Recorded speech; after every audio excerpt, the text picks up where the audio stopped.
team, not worthy to represent what we believe is a great city, and we deserve better than that.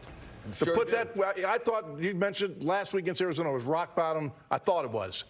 The way that team came out today, I'm embarrassed for them, for the preparation, the time the guys been to put that kind of product on the field against a New York Football Giants, a team they are better than. I know I'm probably crazy. Not just that. I mean, the fact that Dallas was down 10-7, and they were already falling apart. They had a chance. I mean, look, Dallas probably wasn't going to lose that game, but it was 10-7. You're Washington's correct. up 10-7, and the Eagles are already falling to pieces with a chance to maybe win a division and get a number 2 seed. And even that wasn't enough motivation to get them to wake up and play like a real football team. That's the most alarming thing about it. As we officially welcome you to Eagles Post Game Live, presented by Cure Auto Insurance, Barrett Brooks, Ron Jaworski, Ruben Frank, I'm Michael Barkan, as the Eagles go down 27-10 in Game 17 against the New York Giants. And really, the record won't tell the story, because if you look at an 11-win team in a 17-game season, that's a 647 winning percentage. That's 105 wins in baseball. That's 53 wins in the NBA. That's pretty darn good. It's only until you examine what happened, as Ruben said, after a 10-1 start, and the fact they really went into the tank and couldn't figure their way out of the paper bag, a wet paper bag at that. They just could not figure it out, whether they're not practicing right, whether the move from the side. But there's so many different reasons that go into it, and I don't think any of us thinks they're going to fix it in 1 week's time. It's simple to say, you know, okay, we're in the playoffs. That's what we're going to get. We're in the playoffs. We can run it for 3. You've been saying it for years from your Steelers, run of 3 road wins and a Super Bowl championship. Garbage. I said the eyeball test. We look at this team. We're probably trying to spin it next week. Like, okay, maybe we can turn around and win until we can beat Tampa. I have no confidence in this football team. And quite honestly, I've lost confidence in the coach and both coordinators. Some of the play calling was atrocious. Marcus Mariota comes in the game. It's like the Giants knew the huddle call. They played the bubble screen. Well, how many times we mentioned that this year? And picked it off. I can't remember the last time I've seen a bubble screen picked off. But it's picked off. So we're predictable in what we want to do. The defense couldn't tackle once again. I mean, Tyrod Taylor throws over 300 yards. Are you kidding me? Guy's good. Yeah, he's great. He's a, great veteran. He's a wily veteran, I'll tell you that. Yeah, he was tonight.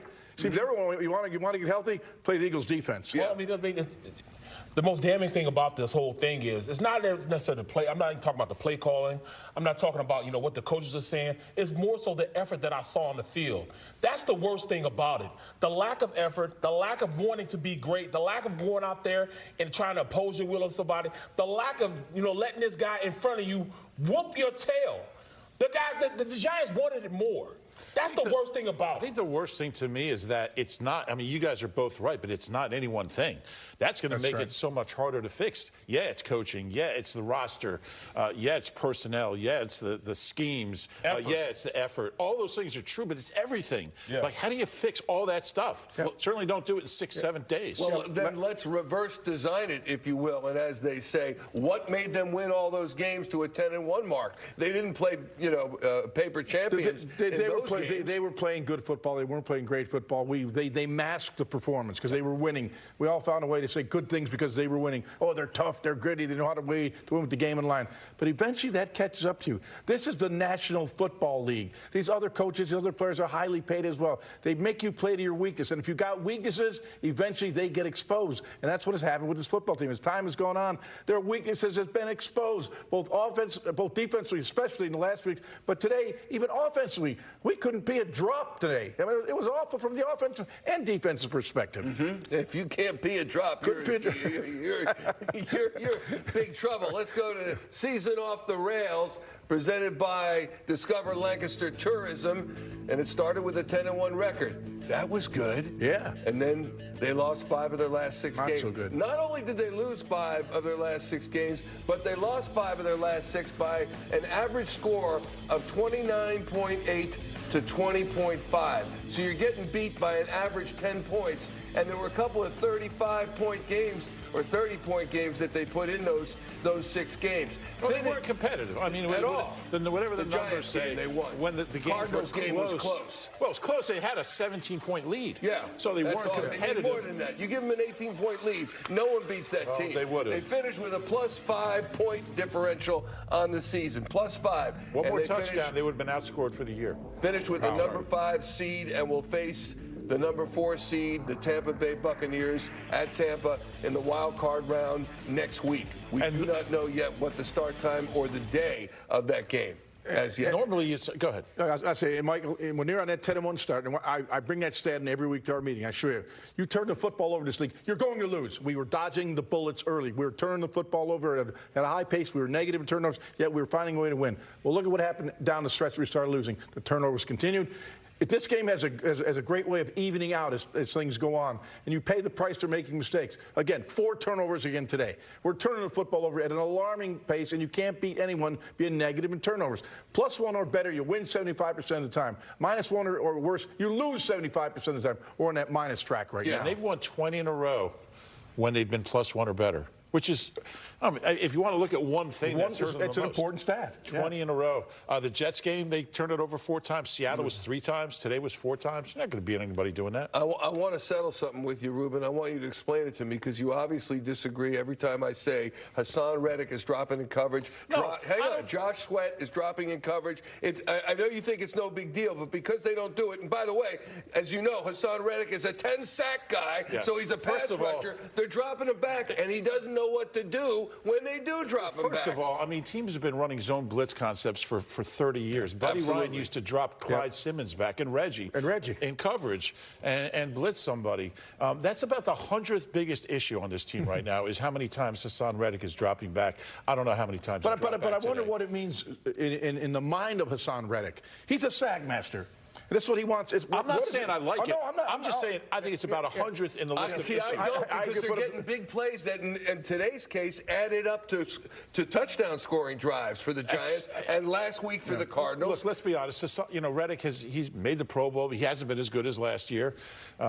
Second half of the season, he hasn't been great, and they're trying to find things to you need to do play with a lead for Hassan Reddick to be a genuine impact player, and he's not. And how about Josh Sweat finishing the season with 8 straight games with no sacks? I mean, look, that whole D-line has underachieved. Fletch didn't play today. He's been their best defensive lineman.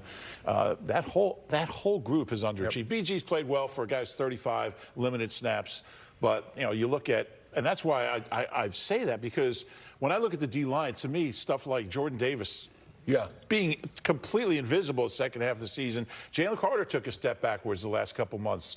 Josh Sweat, goes, 1 sack his last 10 games.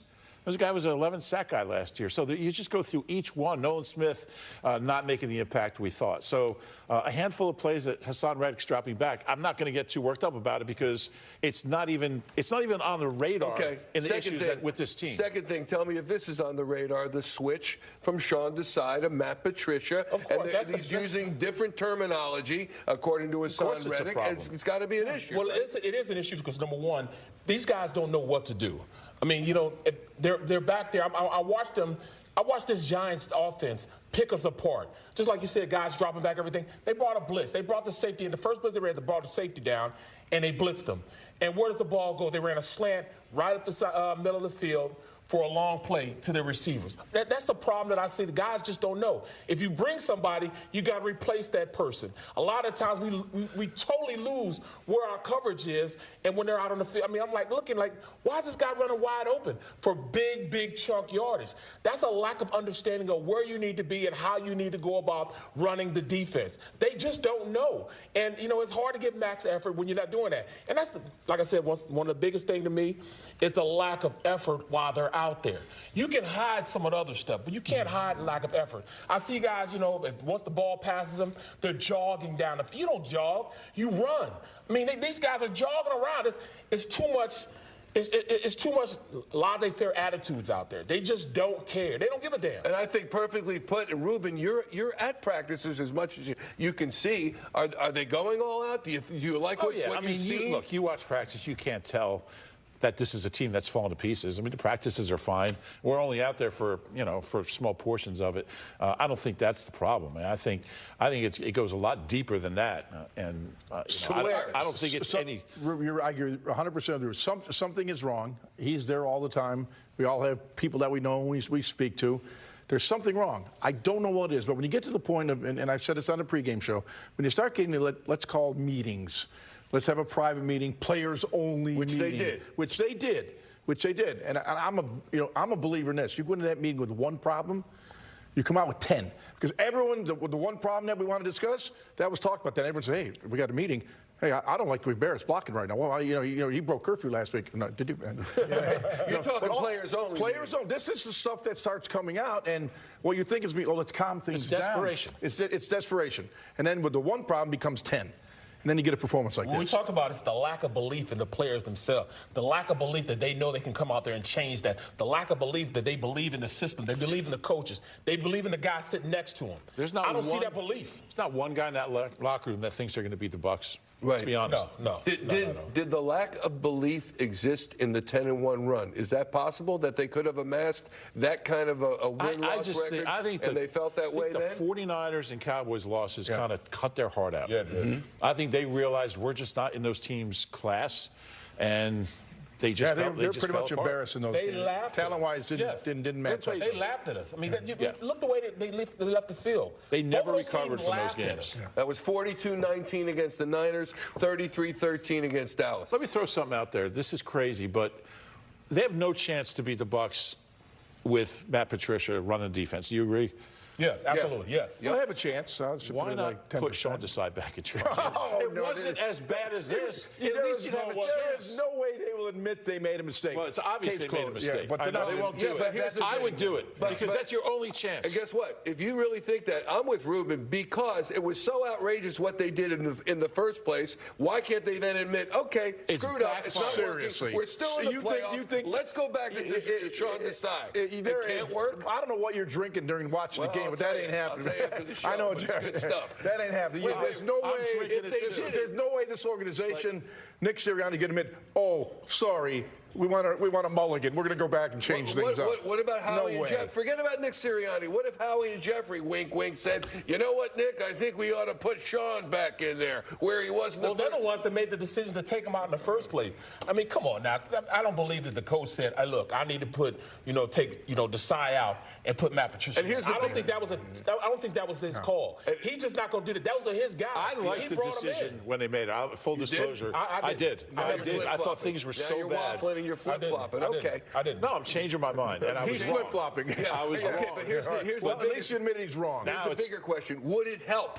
Would it help if that happened? Can it be any worse than what we just saw? No, you've already said it. You've already said it. The things that are wrong right now are things that can't be changed right now. They have to wait until the offseason. You know what I'm saying? It's personnel. It's the systems that they're running. I mean, nothing is working for them. The lack of ingenuity in the offense. I mean, as far as motions and setting up plays to set up other plays. I don't see that. You can run plays, like you can run a run play. All right, you run this run play, and then you turn around and run the same run action and throw over the top. I don't see plays setting up other plays. But there's only so much you can change in the next week. And one thing you can change is defensive coordinator. Okay, how about this? I'm all in on Sean Desai here.